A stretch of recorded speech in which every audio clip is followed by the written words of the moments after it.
I'm making a child throwing game. You know how in video games you have weapons and you use them to kill enemies? Well, in my game you also have that, but it's also the player and a child. Don't ask why it's a child, I don't really know. I don't know. So far I've kind of been stuck in the prototyping phase, adding all of the main systems and mechanics. But later, I want to add stuff like Molotovs, because last Christmas, I played a bunch of Alien Isolation while listening to Christmas music. I didn't know what Molotovs were before playing that game, but they're really sick. Right now in the game, I've got ragdolls you can slap around, which is nice, but they should be able to commit violence, you know? The first enemy I made was this green guy that hangs down from circles. That way I didn't have to code in the running. And I just made him rotate and shoot at you if he sees you. The ragdolls have arms and legs, but they can't really use them. To give them the gift of using their legs and arms, we gotta use inverse kinematics. Inverse kinematics kinda just simulates how arms and legs move in real life, I guess. Something like that. I've tried using Godot's inverse kinematics before, but it didn't really work too well because I don't think you can really use it for physics, which means I'm probably gonna have to make it myself. After trying to get it working for a while, I found this video from the coding train that was just what I needed. Then we can do a bit of coding and wow, we got a running child using procedural animation. Okay, so now that that's out of the way, we can start adding some game juice. Now, something I really wanted to make was some nice blood. Yeah, for the blood, I wanted it to be kind of like what Team Cherry did for Hollow Knight, where you just slap enemies, blood goes everywhere, and then it all splashes when it hits the ground. To do that, I just made this blood splat effect in Krita. Get the blood to spawn when you hit an enemy, and then we can just get them to stretch and rotate based on their velocity. Then we can take the stretching I made from the blood and stretch pretty much everything. In Childhammer, I kind of want it to have levels and you try and get to the end, kind of like Celeste and Mario, but I also want to have some more exploration like Hollow Knight. This means that we're gonna have to deal with camera design because the camera's not gonna be static. And I don't really know what to do with that because the main mechanic is swinging the child around and you wanna make the camera fit the gameplay. I started working on the camera movement, trying to make it feel nice, but I noticed that the swinging felt a bit off. So I figured I would just fix that instead. I thought that maybe I could change the rope depending on how you swing the child. That just ended up creating really scuffed swinging. Maybe I could look at what other games did. And the only game that came to mind was Cut the Rope. When I was playing Cut the Rope, I was thinking that maybe they made a really stiff spring or something like that. And last time I made a spring, I failed miserably.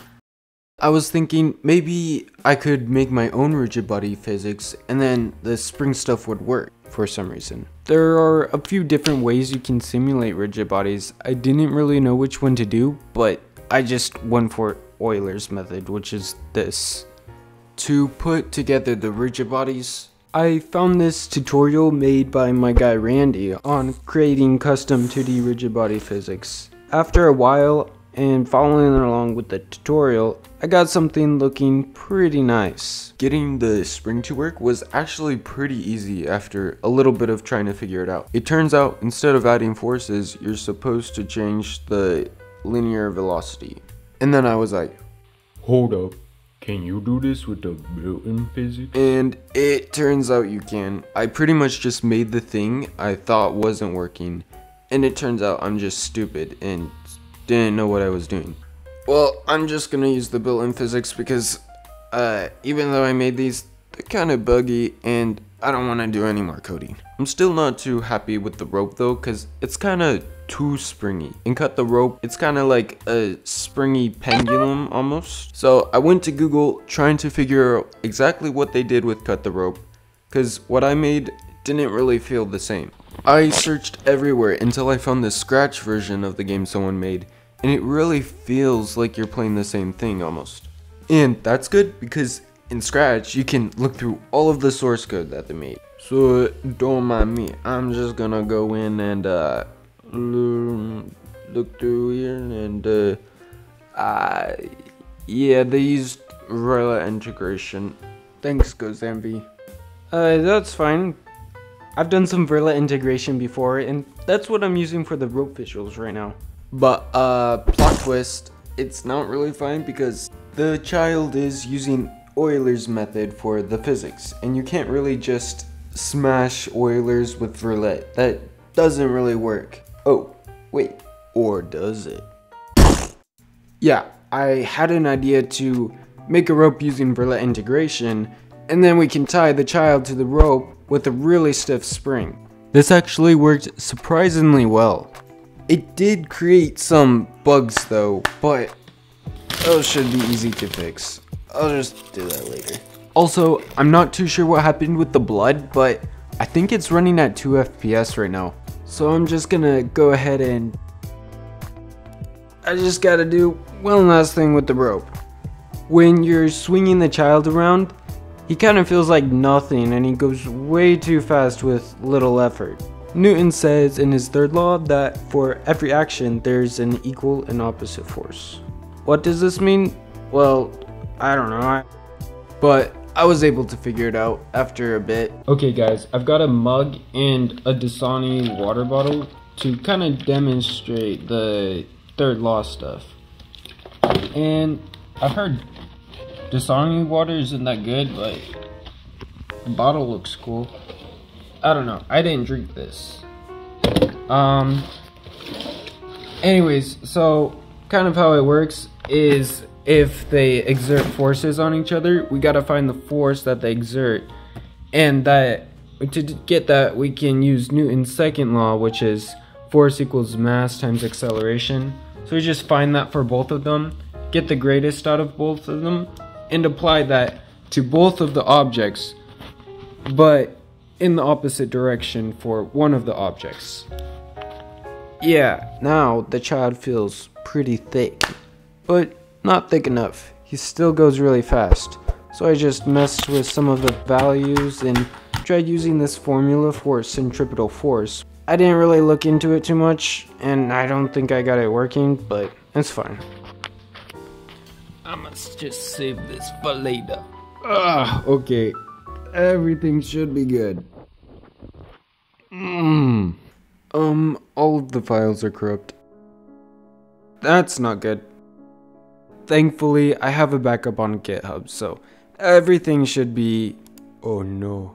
The backup is also corrupt. I think what happened was I renamed all of the folders a while ago from Pascal case to snake case, and because I renamed the folders and they had the same characters but with different case, I think it decided to do some weird stuff in the background for some reason. Now I gotta move everything over to a new project. It took 3 days to copy everything over. I think it took about 12 hours in total. Also, you know how the child is tied to a rope that uses Varela integration? Well, all of the bugs were really annoying, and it turns out that if I want to fix them, I have to do a bunch of coding and physics calculations. And I'm not doing any more calculations. Yeah, I think I'm just gonna stick with the other rope idea, which I think should work fine if I mess with the physics a little bit. Anyways, everything's good.